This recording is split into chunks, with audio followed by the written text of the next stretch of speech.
അമ്മ എന്ത് ചെയ്യാ? ഞാനേ എന്റെ ചോളം ഇരുന്നതെടുത്ത് കുക്കറിനകത്തോട്ട് വെച്ച്. ചോളപ്പം എവിടുന്ന് കിട്ടി? ചോളം അത് ഫ്രിഡ്ജിനകത്ത് ഇരുന്ന് ഞാൻ മറന്നുപോയി. ഇപ്പം കറി വെക്കാൻ വേണ്ടി ഫ്രിഡ്ജ് തുറന്നപ്പോൾ കാണാൻ കിടക്കുന്നുണ്ടെണ്ണം. പിന്നെ ഇനിയിപ്പോ ഇരുന്ന പഴി പോലെന്ന് വിചാരിച്ചോണ്ട് ഞാനത് ചെറിയ കുക്കറാണ് എടുത്തേട്ടോ. 2 എണ്ണം ഉണ്ടായതുകൊണ്ട് ഞാൻ പിന്നെ മുറിച്ചിട്ട് വലിയ കുക്കർ എടുക്കണ്ടെന്ന് വിചാരിച്ചു. ഇനിയിപ്പോ മുളക് പൊടിയും മല്ലിപ്പൊടി മുളക് പൊടി കുറച്ച് മഞ്ഞപ്പൊടിയും കുറച്ച് എണ്ണയൊക്കെ ഇട്ട് നമുക്ക് വറുത്തെടുത്താലോ? മുളക് പൊടിയും ഉപ്പും ഇട്ടിട്ട് നാരങ്ങ ഇങ്ങനെ കട്ട് ചെയ്തിട്ട് ഇതിനകത്തിട്ട് ഉപ്പും മഞ്ഞളും ഇതിനകത്തിട്ട് പുരട്ടിയിട്ട് തന്നെ ഇങ്ങനെ തേക്കണം.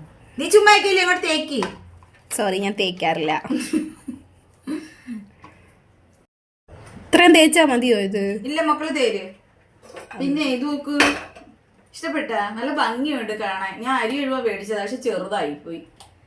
കുഴപ്പമില്ല, ഇച്ചിരി അരിയൊക്കെ ഇട്ട് കഴുകാം, പയറ് കഴുകാം. ഇതിനകത്ത് ഹോളുണ്ട്, നല്ല രസമുണ്ടല്ലേ, കളർഫുൾ. കൊള്ളാം. നമുക്ക് തിന്നാം. ഓക്കേ.